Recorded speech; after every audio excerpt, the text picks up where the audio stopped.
So let's talk about hoarding, right? You're thinking, how does that relate to narcissism? You know how you might have a bunch of junk in a shed? Well, let's talk about this, how it relates to the unhealthy people in your life. So hoarding as a disordered pattern is actually not as simple as it sounds. Some of us are what we call subclinical hoarders, right? We keep stuff we don't need. We think we may need it someday. Some people just buy stuff on sale because the price is too good and you can't let the opportunity pass by. Some people just like the act of shopping, getting new things. It might even be a numbing behavior, especially with online shopping and the ability to sort of just mindlessly click on new things that show up at your house and you barely remember ordering it. And keeping the thing is easier than returning it, right? We've all been there. Some of us keep things out of hope because we think that we will fit into it again at some point. We won't. And by the time we can, it's going to be out of fashion. And I have worked with clients in the past to acknowledge that their hoarding behavior, keeping stuff that they weren't using and didn't have the space for, but they actually kind of pushed back and took umbrage at what people were telling them, like, just get rid of stuff, get rid of the clutter that you're not using. It was interesting because these were folks who had grown up poor. They'd grown up with very few resources, and they still didn't have sufficient resources. And they said, I know it seems silly for me to find a place to store some of this clothing or this pair of pinking shears or something, but I know I can't afford to keep buying things down the road. So ultimately, these are folks who have sort of a scarcity and even a tactical mentality that they'd never been in a place where just acquiring things brand new that they'd gotten rid of was an option. So it almost felt like hubris for them to get rid of it. And they're like, who am I to just be throwing these things out? I don't know if I'm gonna have money to get them again, right? Makes sense? That's all subclinical. Then there's hoarding that's at a clinical level. Now that's a disorder in the DSM. It's called a hoarding disorder. And it's accumulation, almost a compulsive accumulation of stuff to a point of a lack of safety. The stuff may be clogging up hallways, making a house unlivable, dangerous for others in the house. It could create other hazards like biohazards because there may be rodents or animal waste or spoiled food. It's not always that kind of like television level messy and chaotic. It may just be stuff upon stuff upon stuff. And if people who are hoarders have more money, they just keep buying bigger houses and bigger closets and bigger storage units, but they're still not able to throw things out. And they're wasting money and they get really angry and agitated if anyone tries to clean it up. And in fact, typically with people with hoarding disorder, if cleanup does take place, it's either being legally mandated, like authorities are coming in, or someone comes in and does it, and then almost right away the stuff starts to accumulate again. It is much more common, interestingly, in older adults. And the research has shown is that it's a pattern that may come up after a person's gone through a major loss or transition.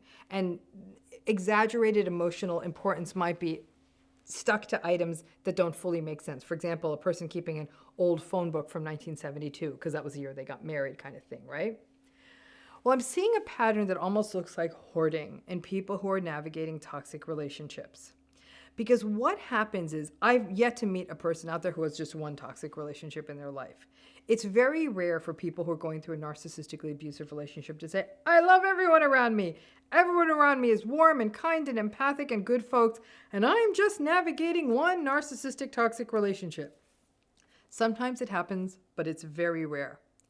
First of all, these kinds of toxic patterns aren't common, but they're also not fully uncommon. And second, especially if you grew up in a narcissistic family system, was basically an indoctrination into tolerating toxic patterns, or it's just part of your family system. And then friends that come in like this, so you kind of like, that's just sort of, I hate to say, but what we get used to. Throw in some workplace stuff, because there's always one person like this at work, and you have more of this around than you know. And before we know it, we look around like, there's a lot of unhealthy people around here. And why is that, right? Why do we keep folks around in our lives that aren't good for us? And maybe nostalgia, familiarity. Maybe you don't see them that often. Doesn't have that much of an effect on you. You don't have an easy out. You can't figure out a way to just get rid of them from your life.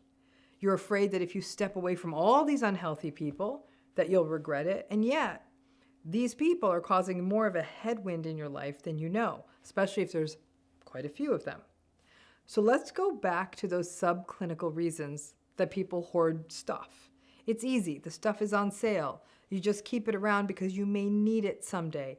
Mindless acquiring because it's sort of numbing and easy, and it can feel nice to have something new, even if that sensation doesn't last long. The fear that you will need the thing someday and don't want to regret throwing it out. The scarcity fears.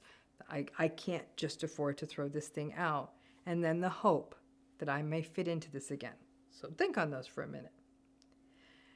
It's kind of similar to the rationalizations we have for keeping all kinds of unhealthy people in our lives.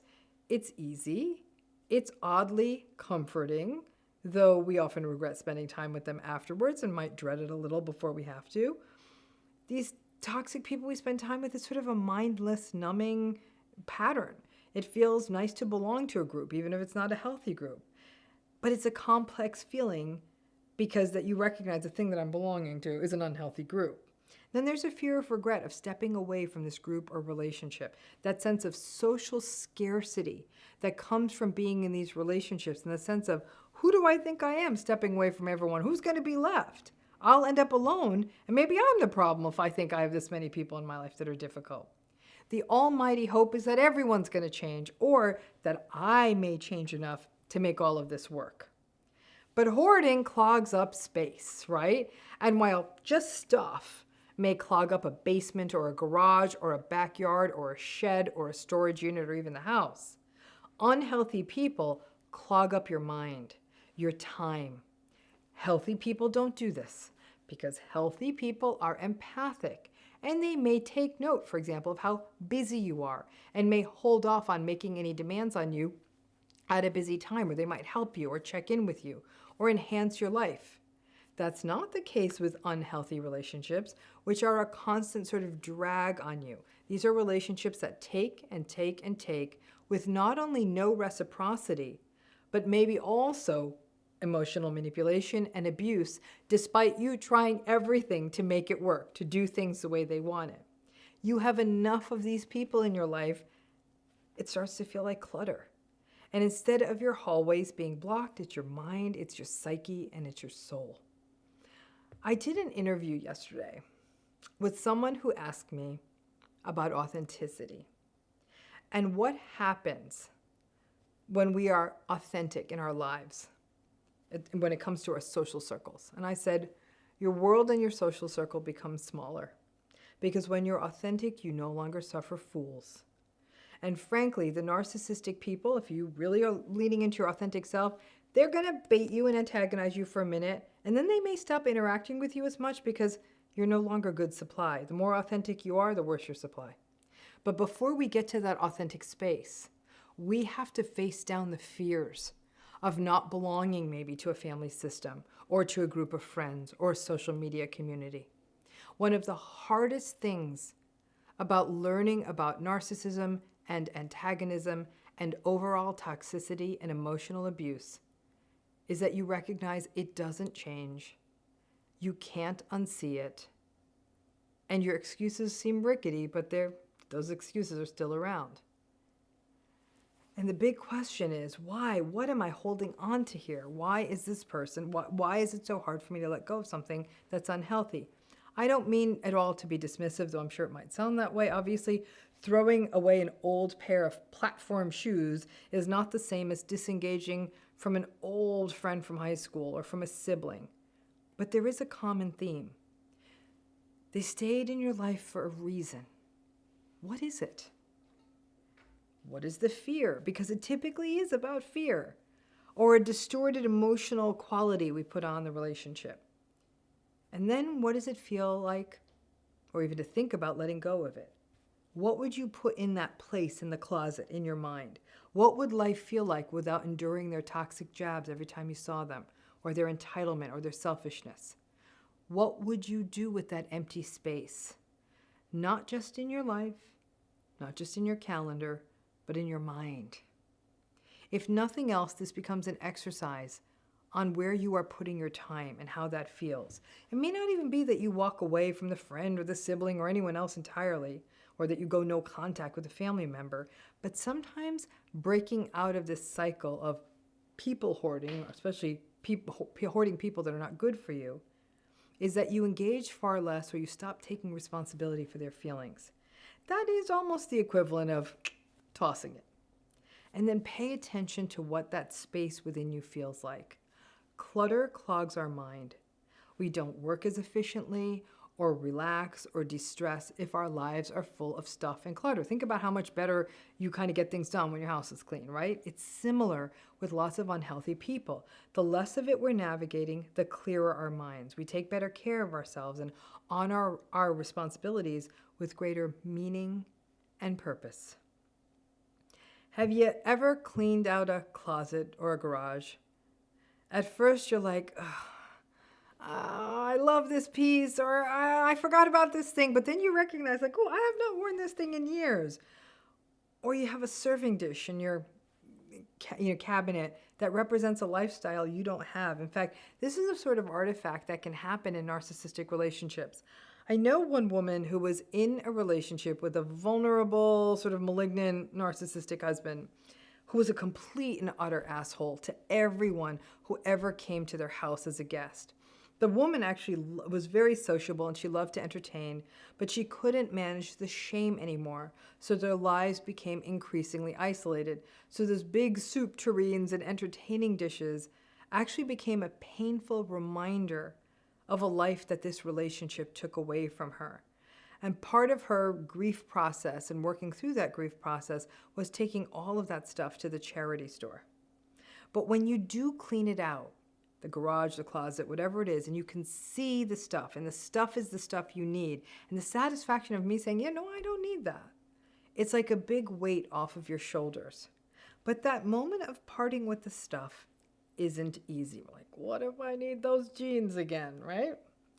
In a way, this hoarding hypothesis really gets tested if you are caught in a narcissistic smear campaign, and the narcissistic person decides to stick it to you by dismantling your social network, by telling people bad things about you.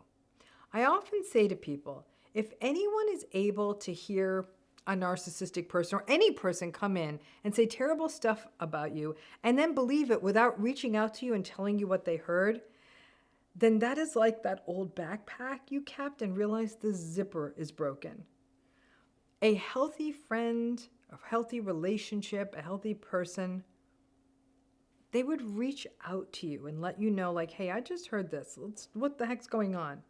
Because if they could be that easily influenced by the smearing narcissist, that really means that they never really saw you or got you, or maybe they're just an enabler, and that, again, is not a healthy pattern. Maybe the things they heard were true, and maybe that will change the relationship. But you'd like to think there was the respect that they'd come to you first. It can be helpful for you to list it out. You know, I love a list. The healthy people in your life, the good people who see you and you see them, where you feel safe and supported, and you do the same for them. And then there's that list of the people who are not healthy or not safe. And this may or may not be a long list. But these are the obvious, more unhealthy, potentially toxic, narcissistic folks in your life. And you may not be able to sort of get rid of or disengage from all of them. Then in the middle is an ambivalent group. The folks you know that aren't always the healthiest. You don't always feel the best after talking to them or spending time with them, but it's tricky. And maybe with this group in the middle, this ambivalent group, it's about recognizing the limitations of it. This might be the stuff where you're like, maybe I'm going to clean this out next year when I do this closet. You can't just clean house the way we clean a closet when it comes to people. But you can assess who is around you so you can prepare differently, cultivate the healthier spaces, and maybe stop the futile attempts to turn people into supports that they cannot be, because then you lose out on the supports you need. As you do this, pay attention to how much more clear you feel as you lift these folks from your life. Every time I have done this, I'm shocked. And I don't always remove these folks, but every time I distance from the people who are unhealthy, I feel it in my body. I feel that I'm seeing not only them clearly and understanding that even if they can't be fully out of my life, that I can be more circumscribed in how I interact with them. and have realistic expectations and recognize that I am no longer devoting precious closet or cognitive or soul space to them. So when it comes to cleaning out, I know it's different to think about throwing out old tools or old shoes. But just as it's hard to part with anything that we've affixed meaning to, people are also people in our lives that we have affixed meaning to. Pay attention to how you feel. Like I said, we're never going to be able to remove all the people we don't feel that are healthy from our lives. No one gets to live like that. But we can definitely be more discerning, pay attention how we feel, and then be aware that it's okay to disengage from some. Because if we're engaging with them in the hopes that they're going to change, it ain't going to happen. Just like those jeans are probably never going to fit me. Thanks again.